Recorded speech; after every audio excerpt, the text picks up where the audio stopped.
एक समय की बात है, पहाड़ों और नदियों के बीच बसे एक हलचल भरे शहर में अमोस नाम का एक समृद्ध व्यापारी रहता था।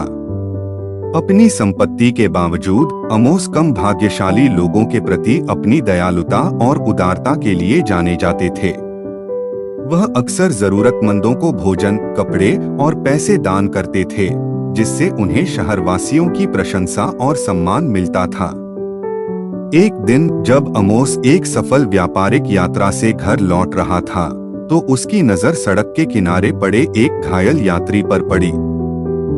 यात्री कमजोर और थका हुआ था, मुश्किल से खड़ा हो पा रहा था।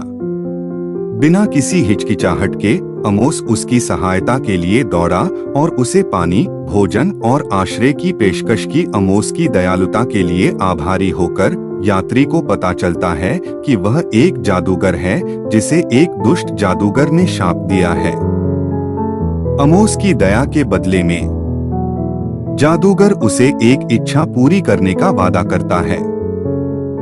अमोस इस प्रस्ताव से अचंभित रह गया, लेकिन विनम्र हो गया। उसने जादूगर से श्राप हटाने और उसे अच्छा स्वास्थ्य प्रदान करने के लिए कहा।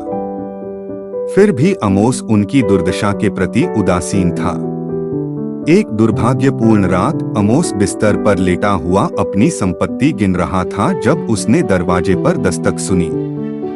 यह वही जादूगर था जिसकी उसने वर्षों पहले मदद की थी, जो अब कमजोर और कमजोर हो गया था और एक प्रचंड तूफान से बचने के लिए आश्रय की तलाश कर रहा था। अमोस द्वारा उसके प्रति दिखाई गई दयालुता को याद करते हुए जादूगर उसे खुद को छुड़ाने का एक आखिरी मौका देता है। उसने अमोस को चेतावनी दी कि यदि उसने अपना तरीका नहीं बदला तो उसका भी शहर जैसा ही हश्र होगा, किसी भी अभिशाप से भी बदतर। जादूगर की बातों से आहत होकर अमोस को अपनी गलती का एहसास हुआ। उन्होंने अपने स्वार्थी तरीकों को सुधारने और दूसरों की मदद करने के लिए अपना जीवन समर्पित करने की कसम खाई। उस दिन से अमोस जरूरतमंदों और गरीबों के उत्थान के लिए अपने धन और प्रभाव का उपयोग करते हुए शहर में आशा और करुणा की किरण बन गया।